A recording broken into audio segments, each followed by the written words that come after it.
Hello student, स्वागत है आज के एक और नई वीडियो में। फाइनली मैं आपके लिए लेके आ गया हूँ कक्षा 11वीं का रसायन विज्ञान का ओरिजिनल पेपर, जो आपको 27 तारीख को देखने को मिलेगा। यही पेपर आपको देखने को मिलेगा। साथ में मैं इनके आंसर भी लेके आया हूँ, तो आप आंसर देख सकते हो। आपको सेम टू सेम यही पेपर मिलेगा, आप विश्वास कर सकते हो। प्रश्न नंबर 5 से शुरू करते हैं। ओटी का मैंने एक वीडियो पहले ही बना दिया है, अब देखते हैं। स्थिर अनुपात का नियम लिखिए। इसका राइट आंसर हो जाएगा, स्थिर अनुपात के नियम के अनुसार प्रत्येक रासायनिक यौगिक में उसके अवयवी तत्व भार अनुसार सदैव एक निश्चित अनुपात में पाए जाते हैं, चाहे वह यौगिक किसी भी विधि से प्राप्त किया हो। नेक्स्ट देखते हैं, मोल क्या है।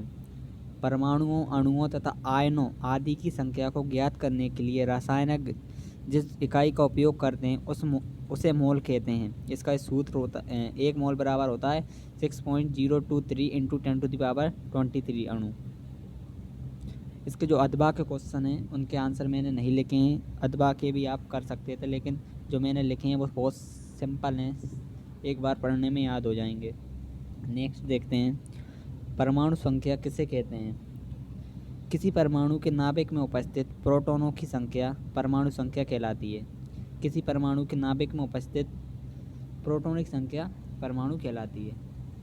मोलरता किसे कहते हैं। किसी विलयन के 1 लीटर आयतन में उपस्थित विलय के मोलों की संख्या उस विलयन की मोलरता कहलाती है। इसे कैपिटल M से प्रदर्शित करते हैं, और ये मोलरता का सूत्र होता है, जो आप लिख लीजिए। आपको 100% यही पेपर देखने को मिलेगा, तो वीडियो को लाइक कर दें एंड चैनल को सब्सक्राइब कर दें। नेक्स्ट देखते हैं, फोटोन किसे कहते हैं। आंसर हो जाएगा, भौतिक विज्ञान में फोटोन को विद्युत चुंबकीय ऊर्जा का बंडल कहा जाता है। ये प्रकाश की मूल इकाई होती है जिससे प्रकाश बना होता है।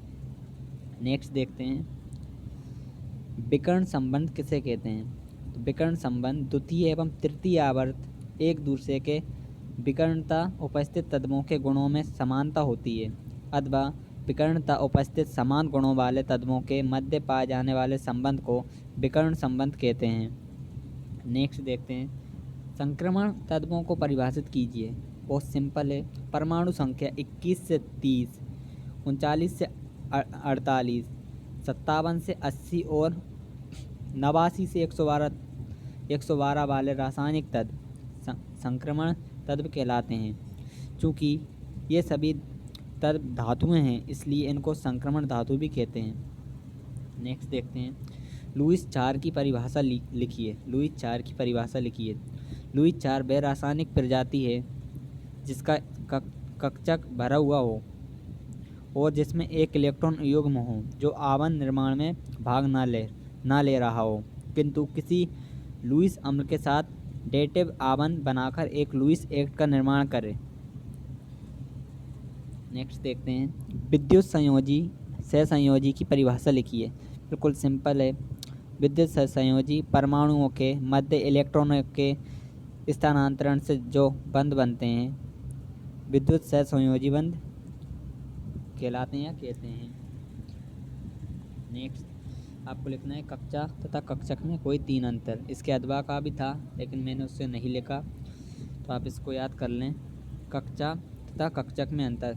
कक्षा नाभिक के चारों ओर का वह स्पष्ट वृत्तीय पथ जिसमें इलेक्ट्रॉन चक्कर लगाते हैं कक्षा कहलाते हैं, और कक्षक में नाभिक के चारों ओर का वह त्रिविमीय क्षेत्र जहाँ इलेक्ट्रॉनों के पाए जाने की संभावना अधिकतम होती है कक्षक कहलाते हैं।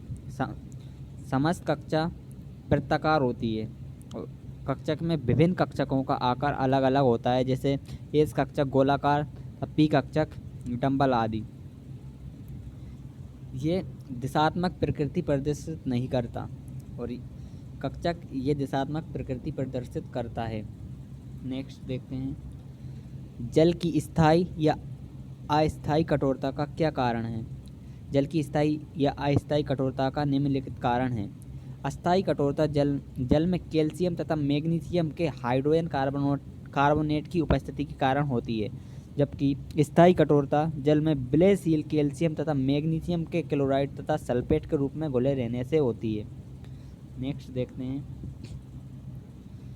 समस्थानिक व संभारिक की परिभाषा उदाहरण सहित लिखिए। समस्थानिक में किसी तत्व के ऐसे परमाणु जिनकी परमाणु संख्या समान होती है किंतु परमाणु भार भिन्न होता है, समस्थानिक कहलाते हैं। जैसे आप ये उदाहरण लिख सकते हो। संभारिक किसी तत्व के ऐसे परमाणु जिनके परमाणु भार समान होते हैं किंतु परमाणु संख्या भिन्न होती है, संभारिक कहलाते हैं। नेक्स्ट देखते हैं। धातु एवं अधातु में अंतर लिखिए। फ्री के नंबर मिलेंगे इसमें 3 नंबर। धातु एवं अधातु। धातु में आघातवत एवं तन्य होती हैं, अधातु आघातवत एवं तन्य नहीं होती, ये भंगुर होती हैं। धातुएं चमकदार होती हैं, अधातुएं चमकदार नहीं होती आयोडीन को छोड़कर। और धातुएं विद्युत एवं ऊष्मा की सुचालक होती हैं, अधातुएं ऊष्मा एवं विद्युत की कुचालक होती हैं ग्रेफाइट को छोड़कर। नेक्स्ट देखते हैं। डी ब्लॉक तत्वों की विशेषताएं लिखिए। सिंपल है, डी ब्लॉक ये ऊष्मा एवं विद्युत के सुचालक होते हैं। नंबर 2, ये संकुल यौगिक बनाने की प्रकृति रखते हैं। ये धातुएं एक से अधिक ऑक्सीकरण अवस्था दर्शाती हैं। इनके गलनांक व क्वथनांक उच्च होते हैं। ये अंतराकाशी यौगिक बनाते हैं। 19वां देखते हैं। रासायनिक समीकरण को समझाइए। उसका आंसर हो जाएगा किसी रासायनिक अभिक्रिया को प्रतीकों और सूत्रों द्वारा संक्षेप में प्रकट करने की प्रक्रिया को रासायनिक